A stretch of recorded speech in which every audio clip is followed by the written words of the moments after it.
Hello students, welcome to Legacy as Academy. In today's video, we are going to discuss about recently inaugurated Nalanda University, and we are going to discuss about a brief history of the Nalanda University since ancient time and going all the way up to now. So first of all, if we try to understand why this university has been making the headline. So yesterday itself, the Prime Minister of India, Sri Narendra Modi, has inaugurated the campus of the university in the Nalanda region of the Bihar.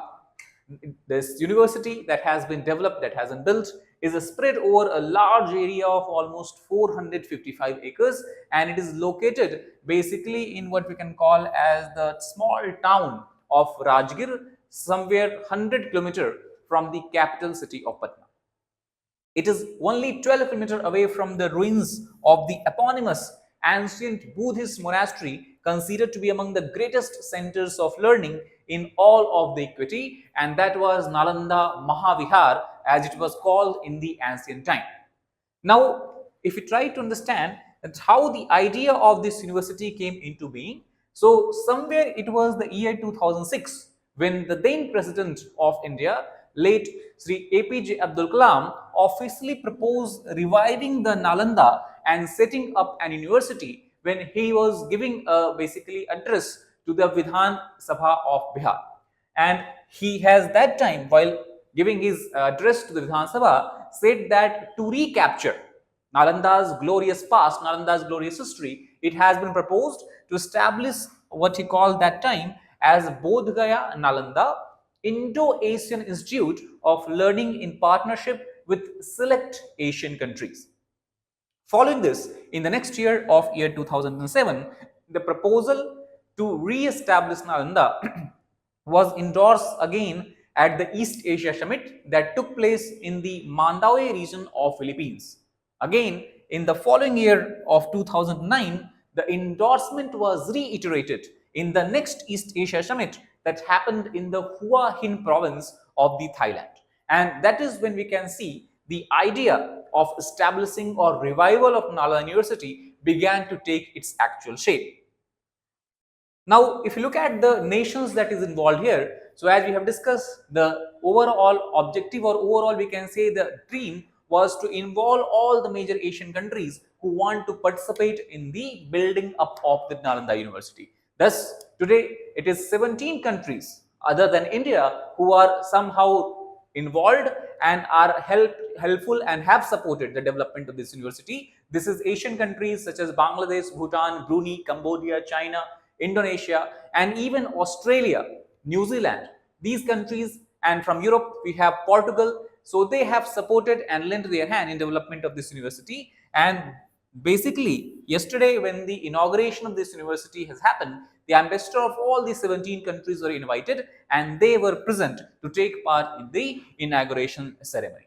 If we talk about the East Asia Summit, Leaders Summit that happened in Naypyidaw in Myanmar on November 12 to 13, it also had reiterated about the support to the Nalanda University. The members of this East Asia Summit, as you can see, have been shown here. These members are from East Asia, South Asia, Southeast Asia, and even as far as Australia and New Zealand. If you take a look at the progress, so as we have discussed in the Bihar Assembly, after the we can say the address of APJ Abdul Kalam, the University of Nalanda bill was basically introduced and the bill was passed, and the bill aimed to facilitate the creation of a new international university near the site of ancient learning center in the town of Rajgir. Following in year 2010, Parliament then replaced this bill and brought another act that is called as Nalanda University Act or Nalanda University Bill at that time of 2010. And the Nalanda University Bill brought by Parliament changed the status of this university and brought it to be a university or institute of national importance, and then it laid down the rules regarding how it would be governed.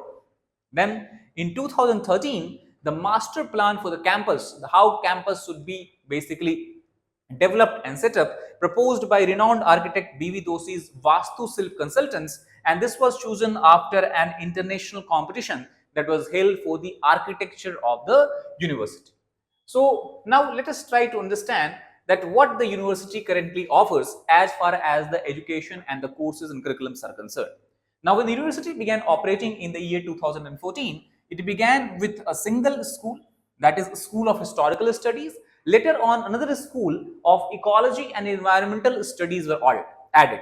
Now, in last 10 years, 4 more new schools or streams have been opened under the Nalanda University campus. These schools are schools of Buddhist studies, philosophy and comparative religion. The second edition has been made of School of Languages and Literature. Third edition is about the School of Management Studies. And the fourth school, the last school to be added, is School of International Relations and Peace Studies.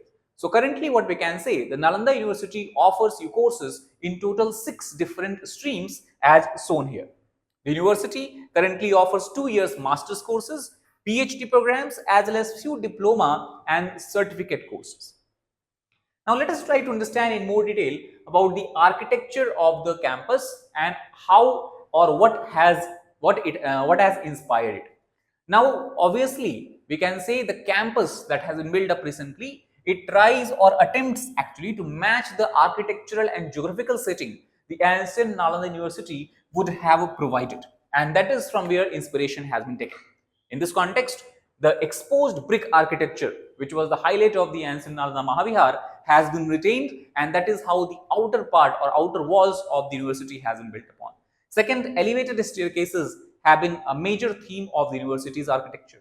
And third, a mix of both modern as well as traditional architectural element have been included in the setting up and construction of the university. For example, if we talk about to ensure that large amount of natural light is able to enter the classrooms as it would have been possible in the older time, the ancient times, what has been done? The streams of sunlight has been made available in the classroom. Apart from that, smart whiteboards and electronic podiums. So this is a mixture of natural plus what we can call as the traditional, modern and traditional. Second is hollow walls have been a major theme to provide natural cooling, because this region of Bihar, especially during the summer season, receives temperature or witnesses temperature as high as 35 to 40 degrees Celsius. And third, we have Kamal Sagar ponds, a large pond that is spread over an area of 100 acres of land. And also, it has been ensured that there is sufficient greenery around the campus. So for next 100 acres, there is a large scale greenery with plants and trees have been basically planted there. So overall 200 acres of the land of university is itself covered with either water bodies such as ponds or the greenery or green environment. Now if you take a look at the ancient university which it tries to replicate, that was called as Nalanda Mahavihar. Now first of all, the term Mahavihar is basically a term taken from Sanskrit as well as Pali language, and it basically translates into a great monastery. So Nalanda Mahavihar was an example of the great monastery. It was active somewhere from 5th to 13th century common era, that is AD, and as per the books or what you can say transcripts that we have found from a 7th century Chinese traveler known by Wen Xuang, the name of Wen Xuang, he has said that actually if you talk about the university and the history of Nalanda, his literature provide the most detailed description of the ancient Nalanda. And as per him, when he visited, he described that the monastery or the great monastery of Nalanda used to house 10,000 students, 2,000 teachers and a gargantuan retinue of servants to help all these people. Now, many historians do not agree with this view, and some of the historians and scholars have disputed this figure based on archaeological evidences that we have found from the ancient university's ruins. But at least one thing on which most of historians commonly agree upon is that Nalanda was definitely not an average Buddhist vihar that was spread all over the India. It was something very unique, it was something very different, and it was something that was very, very grand as compared to the other viharas. Under its aged and simply about that is called as Silabhadra, Nalanda also taught Vedas, Hindu philosophy, logic, grammar, as well as medicine.